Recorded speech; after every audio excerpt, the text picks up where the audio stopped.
Hi everyone, कैसे हैं आप सब। उम्मीद सब कोई अच्छे होंगे। तो आज की जो क्लास है प्यारे साथियों, वो है क्लास 8 वालों के लिए 11 जुलाई को जो एग्जाम होने जा रहा है हिंदी को लेकर, उनका हम इंपॉर्टेंट क्वेश्चन को देखेंगे और कोशिश करेंगे आपके जितने भी इंपॉर्टेंट क्वेश्चन हो वो सारे के सारे हम क्लियर कर दें। तो प्यारे बच्चों, हमारी जो क्लास है वो आज हिंदी की होगी, जो कि आज हमारा पहला लेक्चर होगा। ऐसे ही और भी लेक्चर्स आपको हमेशा ऐसे ही मिलते जाएंगे आने वाले 11 जुलाई तक।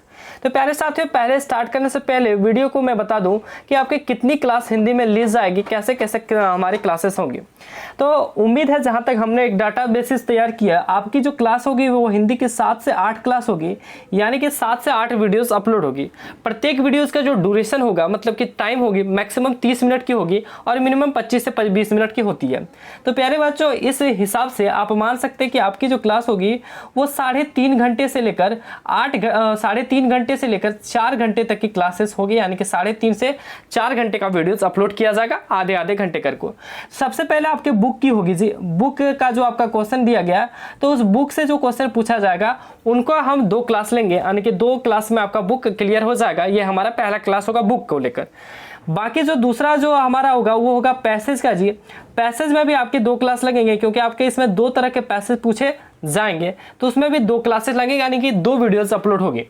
अगला जी, तीसरा नंबर आपका जो है वो कौन सा है, तो आपका तीसरा नंबर हो जाता है लेटर, एप्लीकेशन और पैराग्राफ, निबंध, आवेदन पत्र और निवेदन, आवेदन पत्र और पत्र। तो इन चीज़ों को लेकर, लेटर, एप्लीकेशन और पैराग्राफ, मैं इंग्लिश में बोल दिया, तो इन तीनों को लेकर उम्मीद है 1 से 2 क्लास, ज़्यादा चांस है 1 ही क्लास में हो जाए, लेकिन मैक्सिमम 2 क्लास भी जा सकती है। चौथा जी जो है आपका व्याकरण है। व्याकरण जो है आपका ग्रामर का, व्याकरण से आपकी जो क्लास होगी वो लगभग 1 ही क्लास में कंप्लीट कर लिया जाएगा। और लास्ट में जो हम एक क्लास लेते हैं जो कि बहुत ज़्यादा इंपॉर्टेंट क्वेश्चन को बताया जाता है, वो क्लास को हम कहते हैं जाते जाते ये पढ़ लो। ठीक है, तो वो क्लास को लेकर एक क्लास, यानी कि इंपॉर्टेंट वाली क्लास, तो जाते जाते ये पढ़ लो, वो वाली जो इंपॉर्टेंट क्लास होगी, तो उनको लेकर आपकी टोटल क्लासेस कितने होंगे, 2, 2, 4, 1, 5, 1, 6 और यहाँ से अगर 1 बने तो 7, 2 बने तो 8 क्लास होगी। तो ये हमारा सिलेबस के अकॉर्डिंग काम करेगा। और कई बच्चे कमेंट कर रहे थे, शुरुआती में ही मैं बता देता हूँ, बाद में हम गप नहीं करेंगे। शुरुआती में ही कई बच्चे बहुत ज़्यादा कमेंट कर रहे थे जब मैं हिंदी का बता रहा था कि कैसे सिलेबस होगा, तो जी उसमें कमेंट कर रहे थे कि सर सिलेबस से नहीं, सिलेबस से बाहर भी बता दीजिए, क्योंकि उससे बाहर के क्वेश्चन आते हैं। तो प्यारे साथियों, हमारे पास जो अभी टाइम है वो लगभग मात्र 36 से लेकर लगभग आपके 48 घंटे के टाइम बचे हुए हैं। आपके बोर्ड एग्जाम को लेकर लगभग 36 ही घंटे टाइम बचे हैं। तो उन 36 घंटों में पूरी किताब को कंप्लीट करा पाना बिल्कुल ही नामुमकिन है, मुश्किल है। तो इसमें क्यों ना हम सिलेबस को ही पढ़े, बाकी जो बाहर के क्वेश्चन आएंगे, आप हिंदी है कोई पहाड़ नहीं है, आप इजी वे में कर लीजिएगा। ठीक है, तो हम जो है यहाँ पे सिलेबस के बेसिस में पढ़ाई करेंगे और सिलेबस से क्वेश्चन आएगा तो आप निश्चित रहिए बहुत हेल्प होगी। तो प्यारे बच्चों, क्वेश्चन का जो कंटेंट है बहुत ज़्यादा है, तो हम सारे के सारे क्वेश्चन करा पाए वो संभव नहीं है। तो इनका जो लिंक है पीडीएफ का, वो टेलीग्राम में आपको मिल जाएगा, यानी कि टेलीग्राम जो है वो आप नीचे डिस्क्रिप्शन में लिंक दिया गया है टेलीग्राम का, उस पर क्लिक कीजिएगा, डाउनलोड कर लीजिएगा और टेलीग्राम में इनका पीडीएफ प्राप्त कर लीजिएगा, ताकि आप घर पर भी पढ़ सकोगे। तो चलिए स्टार्ट करते हैं आज की क्लास की। तो प्यारे बच्चों, पहला जो क्वेश्चन होगा वो हमारा अमरूद का पेड़ कहानी से होगा, जिसको लिखा है ज्ञान रंजन ने। लेकिन प्यारे बच्चों, क्लास स्टार्ट करने से पहले रिक्वेस्ट करूंगा कि वीडियो को एंड तक जरूर देखिएगा, ताकि आपको सारी से सारी क्वेश्चन समझ सके और कौन सा इंपॉर्टेंट है उसको मैं भी टिक लगा सके। दूसरी बात होगी प्यारे बच्चों, वीडियो को शेयर जरूर कीजिएगा अपने दोस्तों में, ताकि उनको भी हेल्प हो सके। मैं शुरू से ही बोलता हूँ कि अगर आप दूसरों की हेल्प करेंगी तो भगवान भी आपका हेल्प करेंगे। और तीसरी चीज, वीडियो को लाइक जरूर कीजिएगा, ताकि हमें आपसे खुशी मिलेगी कि लाइक करते हो, यानी कि वीडियो आपको पसंद है, तो हम नेक्स्ट वीडियो लाने में थोड़ा सा मोटिवेट होते हैं। और प्यारे बच्चों, चैनल पर नए, चैनल को सब्सक्राइब नहीं किए तो सब्सक्राइब कर नोटिफिकेशन बेल को जरूर प्रेस कर ले, ताकि और भी जो हिंदी के वीडियोस आए वो आपको मिल सके और आप अपने एग्जाम में बेहतर मार्क्स ला सके। अब चलिए स्टार्ट करते हैं आज की इस क्लास को न्यूज विद एस के इस यूट्यूब चैनल के द्वारा। तो पहला क्वेश्चन है जी अमरूद का पेड़ से, कि अमरूद का पेड़ कहानी के लेखक कौन है, तो उनका नाम है जी ज्ञान रंजन। मैं ज्यादा टाइम ना लेते हुए फटाफट आंसर बताता जाता हूँ। अमरूद का पेड़ हिंदी साहित्य की कौन सी विधा है, देखिए यहाँ पे पहले ही लिखा है, तो ये कहानी है जी। ठीक है, अगला है जी लेखक की माँ कहाँ जेल गई थी, तो अजमेर में जेल गई थी जी, तो याद रखिएगा। अगला है लेखक के पिता कैसा आदमी था, तो राजनीतिक सामाजिक उदारता वाले। ठीक है, हालांकि आपके इंग्लिश में छोटे छोटे क्वेश्चन नहीं पूछे गए, लेकिन प्यारे बच्चों अगर पूछ दे हिंदी में तो आप उसके लिए तत्पर तैयारी जारी रखेंगे। चलिए अब यहाँ से आती है बड़े बड़े क्वेश्चन आएंगे। अमरूद का पेड़ शीर्षक पाठ में अमरूद के पेड़ को क्यों काटा गया? तो अमरूद के पेड़ को क्यों काटा गया जी? अंधविश्वास के कारण में काटा गया। अगला है कहाँ के अमरूद प्रसिद्ध हैं? तो अमरूद जो है वो इलाहाबाद के अमरूद बहुत ज़्यादा प्रसिद्ध है। ये थे छोटे क्वेश्चन जो कि इंग्लिश में नहीं पूछे गए थे, हो सकता है हिंदी में पूछे जा सकते हैं। अब आता है मेन क्वेश्चन जो आपके पूछने लायक है। तो पहला क्वेश्चन है, लेखक को क्यों लगता है कि इन सब पिछड़े ख्यालों का हमारे घर में गुजर नहीं हो सकेगा? कौन से पिछड़े ख्यालों का? अंधविश्वास का, जो अमरूद का पेड़ अंधविश्वास है, टोटक वगैरह वगैरह, तो हमारे घर में इन सबों का गुजर नहीं हो सकेगा, तो इन पर चर्चा करना है। तो लेखक का परिवार पढ़ा लिखा था, वह सामाजिक कुरीतियों मान्यताओं को नहीं मानता था, इसलिए कन्हैयालाल की पत्नी की टिप्पणी पर उसने सोचा कि इस सब पिछड़े ख्यालातों का हमारे घर में गुजर नहीं, अर्थात मेरे घर वाले पिछड़े ख्यालों को न मानेंगे न भरोसा करेंगे। ऐसे क्या लिख दिया जी, दकियानुसी सोच ने हमारे घर में कोई डरने वाले नहीं है, यह सब बेहुदी एवं फूहड़ बातें हैं, इनमें कोई दम नहीं है। हालांकि इसमें कुछ स्पेलिंग यहाँ पे कोई होना चाहिए था, यहाँ दया ये गलत लिखा था, उसलिए मैं दिक्कत भी आ रही थी, तो ये सब वर्ड थोड़ा सा मिस्टेक हो गया था। यहाँ पे क्या लिखा था, ऐसी सोच, ठीक है ये हटा दीजिए, ऐसी सोच से हमारे घर में कोई डरने वाला नहीं है, यह सब बेहुदी एवं फूहड़ की बातें हैं, इनमें कोई दम नहीं है। तो कह रहा है जी लेखक के घर में ये सब ख्यालात नहीं चलेंगे, पुरानी ख्यालात है, ये सब फूहड़ की बातें हैं, ये सब बातें में कोई दम नहीं है, हमारे घर वाले पढ़े लिखे हैं, एक सामाजिक जीवन जीते हैं, जो सब ये सब बातें नहीं मानते। तो चलिए अब है ये इंपॉर्टेंट क्वेश्चन है कि अमरूद के पेड़ की छाया किस प्रकार लेखक को उनके भाई बहनों के साथ जोड़ती है, यह है इंपॉर्टेंट क्वेश्चन।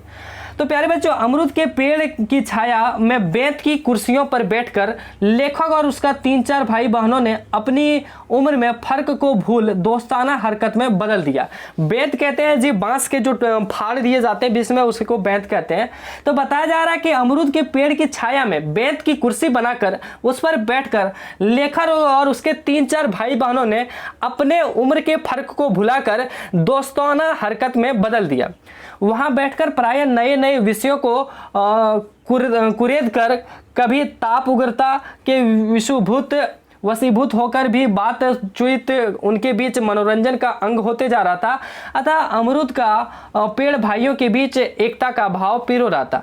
तो प्यारे बच्चों, कहने का मतलब है कि अमरूद के पेड़ का जो छाव है कैसे उनके भाई बहनों के साथ जुड़ती थी। तो वो सब जो 4-5 भाई बहनें थे वो साथ में बांस की कुर्सियों पर बैठ के गप्पे करते थे, दोस्ताना हरकत करते थे। वे प्राय नए नए विषयों को वहां पे सोचते थे और उन पर बातचीत करते थे, मनोरंजन करते थे। अतः अमरूद का पेड़ भाई बहनों के बीच एकता का भाव पिरो रहा था, क्योंकि सबको एक साथ थे तो एकता का भाव पिरो रहा था। ठीक है, आप बिल्कुल इजी वे में लिख सकिएगा। ये नहीं है कि आप यहाँ जो डिट्टो लिखाया हुआ है डुप्लीकेट आपको छाप देना, ऐसा नहीं है। जो मैं समझा दिया उसके बेसिस पे आप दिमाग में रखिए और लिख दीजिएगा जी। अगला, लेखक अपने घर वापस जाकर उदासी का अनुभव क्यों करता है? तो प्यारे बच्चों, लेखक अपने घर वापस जाकर उदासी का अनुभव करने लगता है। लेखक की मां अमरूद के पेड़ को अशुभ मानकर कटवाना चाहती है। तब लेखक को लगता है कि जब हम जिंदगी की बुलंदियों को छूने लगेंगे तभी मां को रूढ़ी और अशुभ की मिथ्या भय ने पराजित कर दिया, उसे दुख हुआ। तो ये चीज है आंसर में लिखा हुआ। अगला है जी क्वेश्चन, लेखक की मां अमरूद के पेड़ के लगे रहने का क्या दुष्परिणाम मानती थी?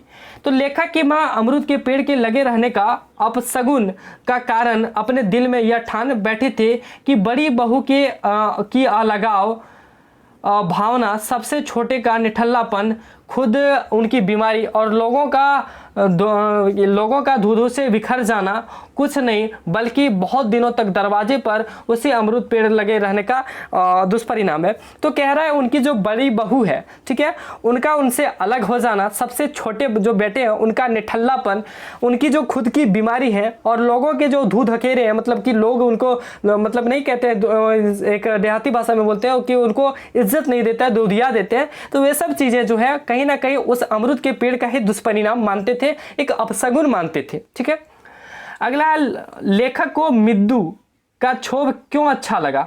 लेखक ने जब मां से अमरूद के पेड़ के बारे में पूछा तो मां ने उस पेड़ को अशुभ माना। ऐसा सुनकर मिद्दू के गुस्से को सहारा मिला। वह इस बात के शुभ हो गया कि अमरूद का पेड़ भला अशुभ कैसे हो गया।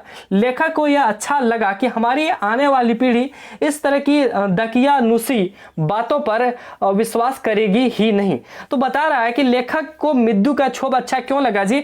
मिद्दू सब बातों पर विश्वास नहीं करता, मिद्दू एक नाम है जी, एक व्यक्ति का। तो ऐसा सुनकर मिद्दू के गुस्से का सहारा मिला। मिद्दू वो सब चीज़ों पर विश्वास नहीं करती, वो उसे एक अपशगुन नहीं मानते हैं। तो कहीं ना कहीं लेखक को उनको देखकर अच्छा लगा कि हाँ चलो कोई तो है जो ये सब चीज़ों को नहीं मानते हैं। तो वही सब चीज़ सोचते हुए बोलता है कि अगली जो पीढ़ी आएगी, आने वाली जो पीढ़ियाँ होगी, वो इन सब बातों पर विश्वास करेगी ही नहीं। ठीक है, अगला जी, पर्यावरण संरक्षण से संबंधित नारा लिखें। पर्यावरण को संरक्षण करने के लिए 2 नारा आपको पूछे जाएंगे। पहला, धरती माता करे पुकार, शुद्ध पर्यावरण की है दरकार। ठीक है, अधिक जल हम नहीं बचाएंगे, जिंदा कैसे रह पाएंगे, एक पेड़ जो लगाओगे 100 बेटे पाओगे। ऐसा आप रोड साइड में जब जाते होंगे तो लिखे देखते होंगे। तो 2 नारा लिख देना है जी। ठीक है, तो चलो जी अगला इंपॉर्टेंट क्वेश्चन देखते हैं। दीर्घ उत्तरीय प्रश्न, अपने आसपास पड़ोस पल रहे अंधविश्वासों की एक सूची बनाइए और उनके उन्मूलन के लिए कुछ सुझाव बताएं।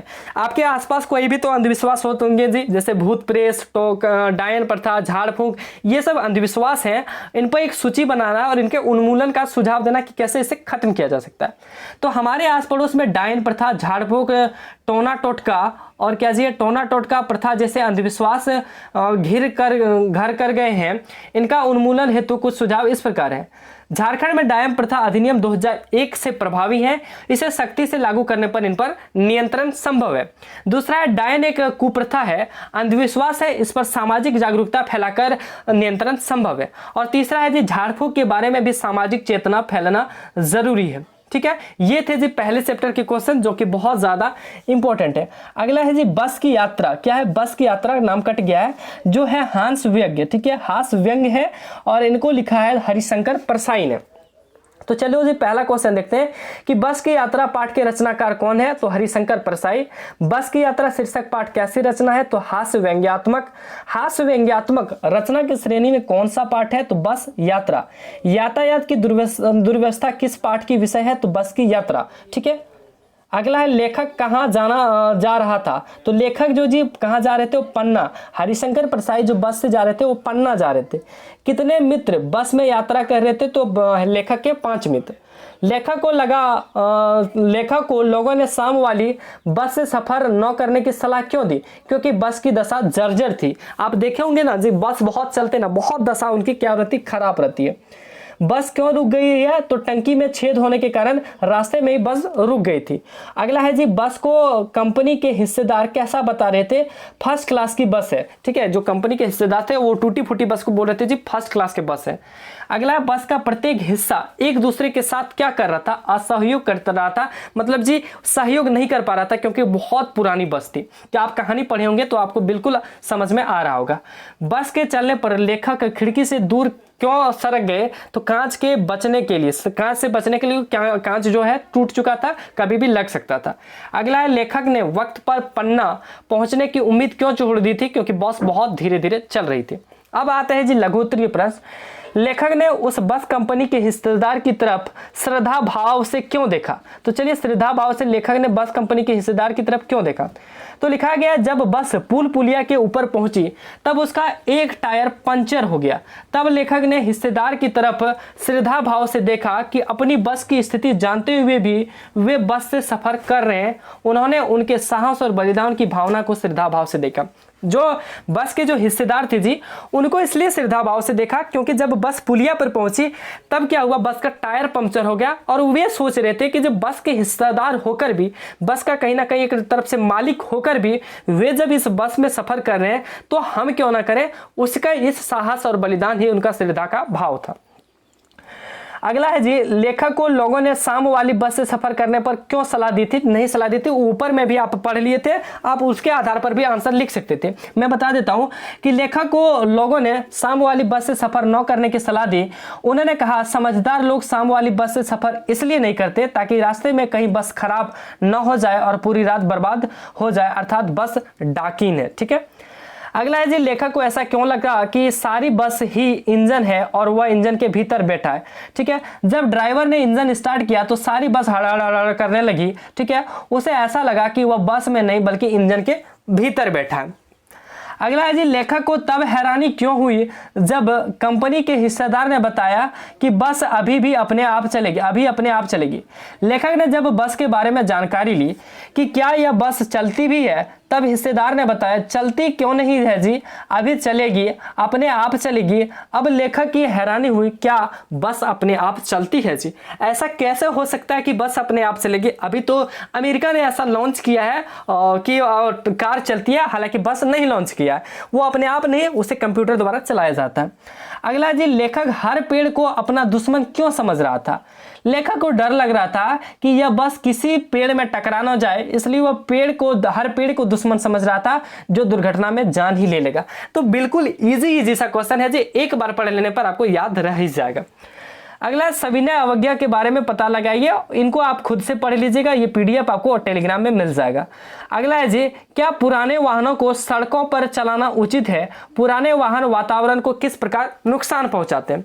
तो पुराने वाहनों को सड़क पर चलाना अनुचित है। सरकार ने इस पर प्रतिबंध भी लगा दिया है। पुराने वाहनों से धुआं निकलता है, उससे वायु प्रदूषण होती है। पुराने वाहन आवाज करते हैं जिससे ध्वनि प्रदूषण बढ़ता है, ये वातावरण को प्रदूषित कर नुकसान पहुंचाते हैं। तो कितना सटीक सा आंसर है, छोटा छोटा आंसर है।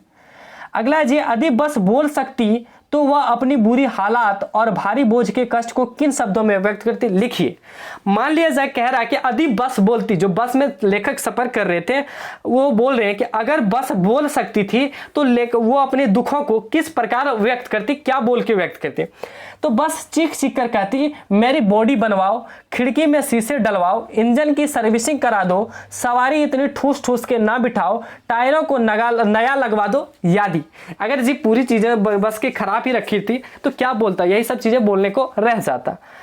अगला जी क्वेश्चन है, 2 चैप्टर कंप्लीट होने के बाद तीसरा चैप्टर है हुडरू का जलप्रपात, जो कि रांची का ये लिया गया, सॉरी जी ये जो रांची का ही लिया गया हुडरू का जलप्रपात है कहीं ना कहीं।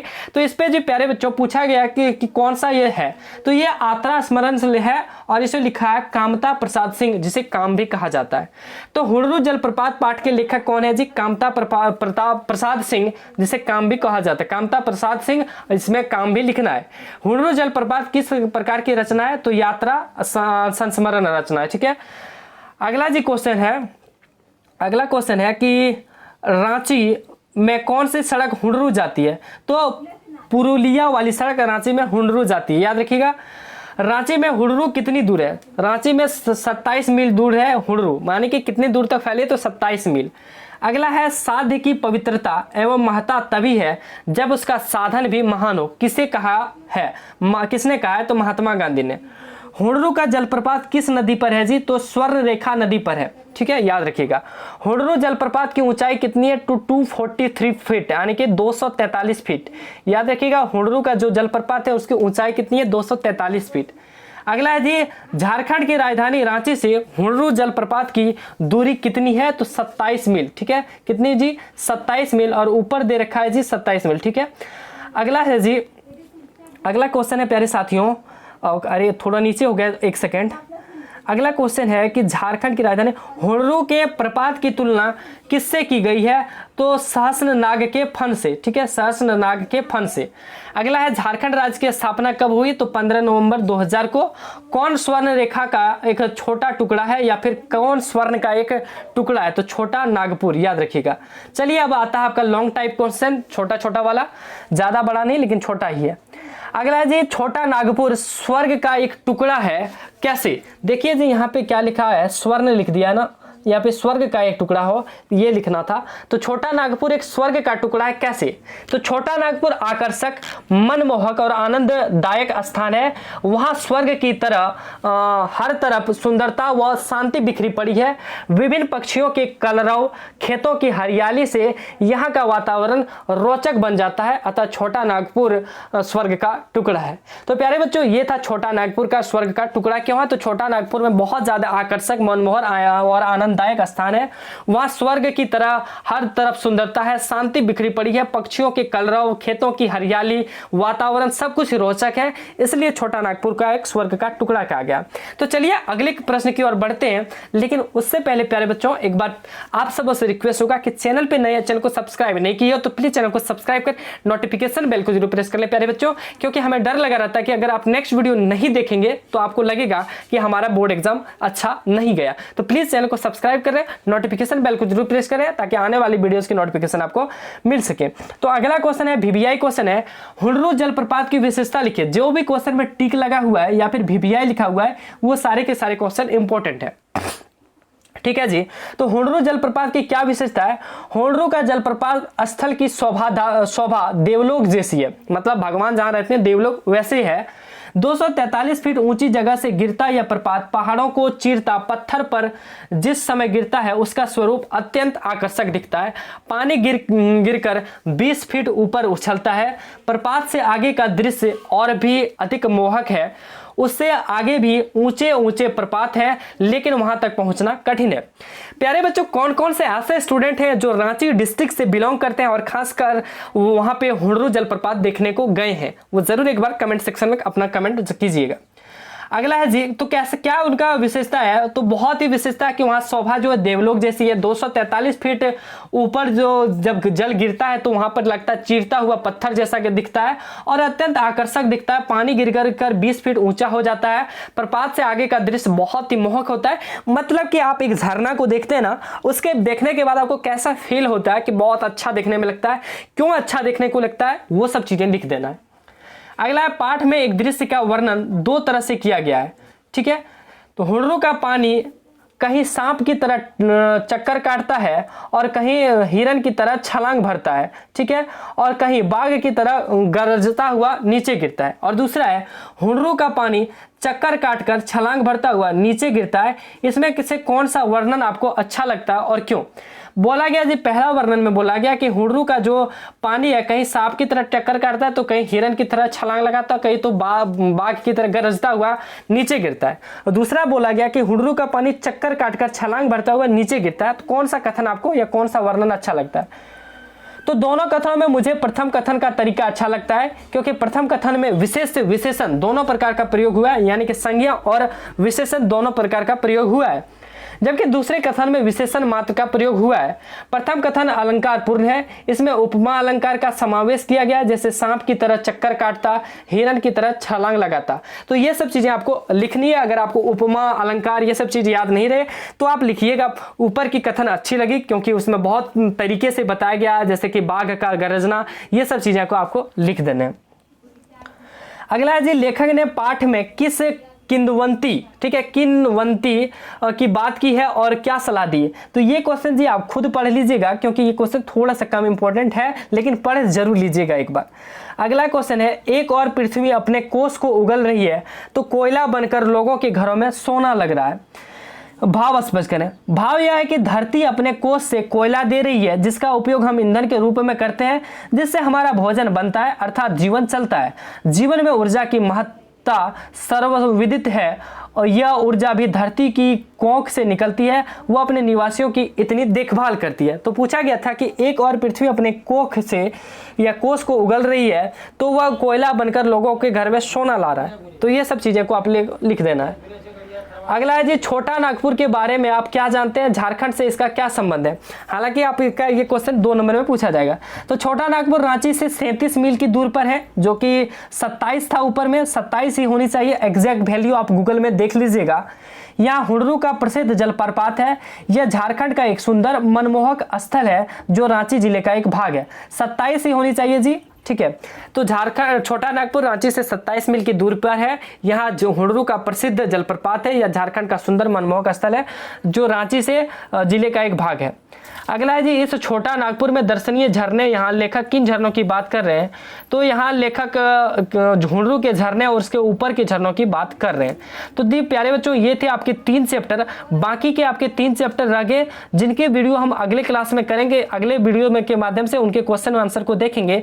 तब तब तक के लिए प्यारे बच्चों आप इसको एक PDF को जाके टेलीग्राम से डाउनलोड करके एक बार दोबारा से इनको पढ़ लीजिएगा, जो भी क्वेश्चन हमने कराए उनको देख लीजिएगा और आगे भी कोशिश कीजिएगा जो हमारा सेकंड लेक्चर आएगा उनसे पहले आप उनको पढ़ लीजिएगा ताकि आपको और भी ज़्यादा समझ में आ सके। फिलहाल आज की जो वीडियो है यहीं तक हम एंड करते हैं, मिलेंगे आप सबों के बीच नेक्स्ट वीडियो में हिंदी बुक के अगले क्वेश्चन को लेकर।